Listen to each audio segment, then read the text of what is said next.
Kalau saya mau melihat dari konteks ada kesalahpahaman tentang pemahaman ayat. Ada yang mengutip ayat bahwasanya sesungguhnya agama di sisi Allah itu adalah Islam. Di sini Islam bukan bermakna satu golongan agama.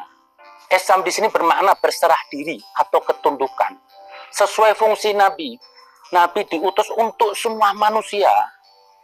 Tidak ada Rasul diutus untuk satu golongan, tapi untuk semua manusia. Di dalamnya itu ada agama-agamanya Allah. Berarti di sini apa? Konsep itu cinta dulu. Tebarkan cinta. Selama Anda menebar cinta, Anda beriman kepada Allah. Kesimpulan dari hadis Nabi ini apa? Bahwasanya kafir itu moral, kategori moral, bukan kategori teologis.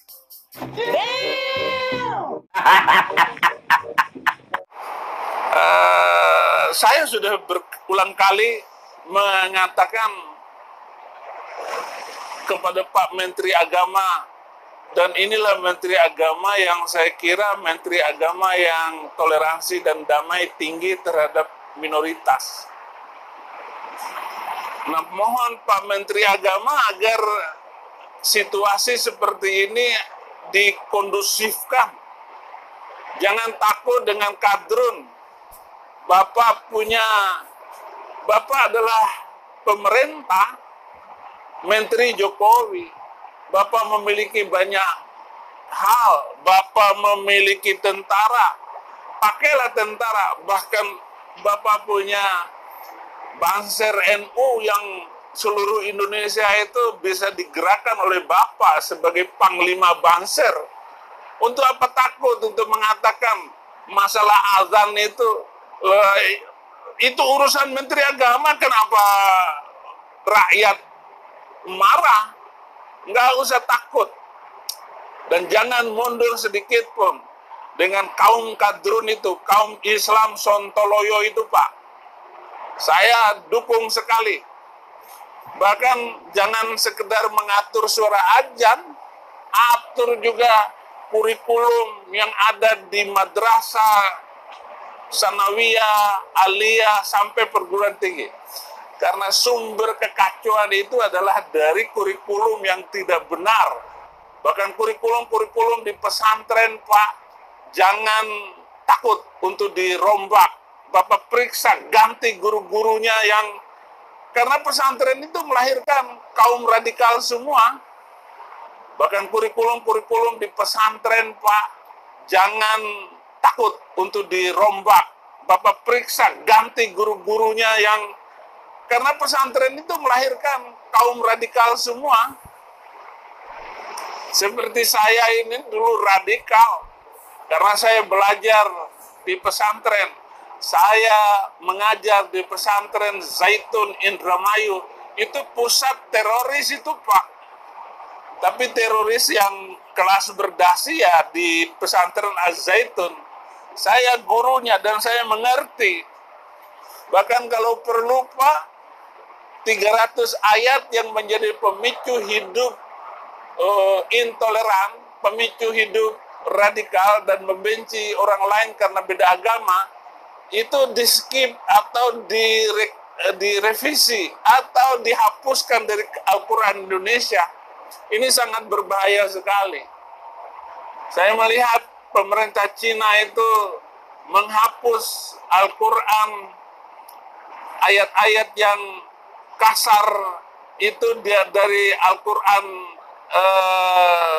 China, sehingga tidak ada satu bangsa Uighur pun, Muslim Uighur itu yang menjadi teroris di sana. Nah, ini yang menjadi perhatian saya,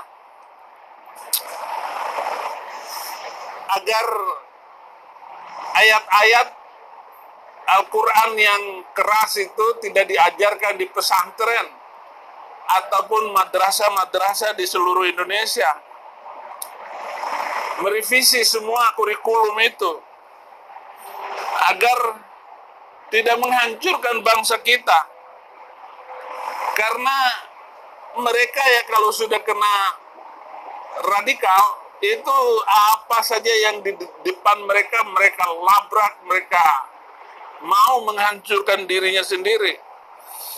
Padahal kita sadari selama ini semua teroris itu datangnya dari pesantren. Tidak ada teroris itu datang dari sekolah Kristen. Nggak mungkin.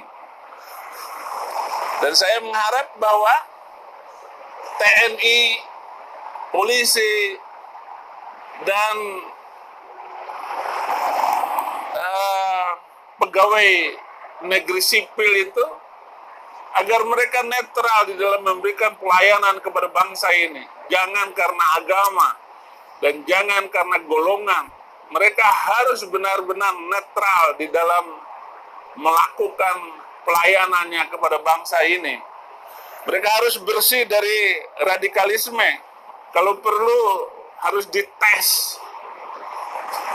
Apakah mereka ini mengerti Pancasila atau tidak?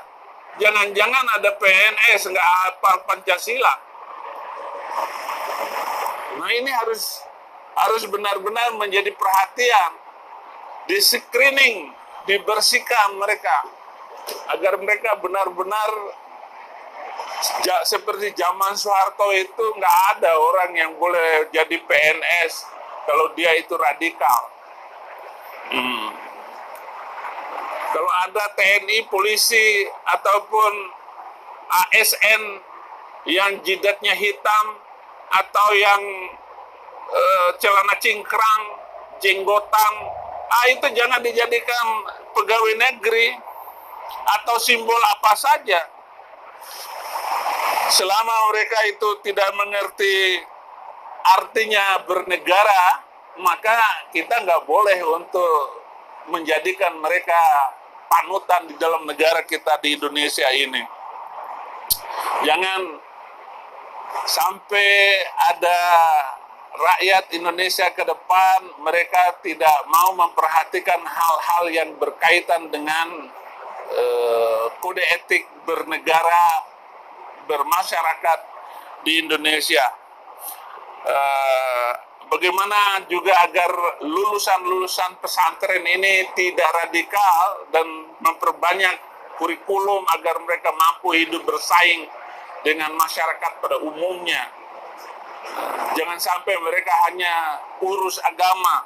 Dan lihat di belakang saya ini, kemajuan negeri Amerika ini yang tidak pernah berhenti, mereka bekerja, dan tidak ada satupun orang Amerika yang tidak bekerja. Mereka semua rajin, mereka harus dapat gaji, mereka tidak boleh nganggur. Nah, ini ke depan kalau kita lihat, sehingga Amerika ini menjadi negara yang kaya di Indonesia. Nah, saudara-saudara, cukup sudah kekacauan bangsa Indonesia karena agama selama ini. Mari kita membangun Indonesia ke depan adalah Indonesia yang toleransi dan damai. Kalau dulu saya adalah manusia radikal, tetapi sekarang setelah saya masuk Kristen dan mendalami keyakinan baru ini, luar biasa. Itu sebabnya negara-negara Eropa, Amerika, Australia itu menjadi maju karena dasar Alkitab adalah cinta kasih. Dasar Alkitab adalah bekerja. Dasar Alkitab adalah kemajuan. Dan Amerika menjadi maju tanpa agama, tanpa menteri agama, tanpa mencampur adukan urusan agama dengan urusan negara. Jadi silakan kamu beragama di masjid, silakan kamu beragama di gereja atau di vihara. Jangan kamu bawa agamamu ke tengah sosial media, ke tengah masyarakat. Biarkan saja kamu mau beragama, tetapi jangan menghambat kemajuan bangsa. Jangan nanya kepo, agamamu apa, umurmu berapa, gajimu berapa. Gak usah ditanyakan itu.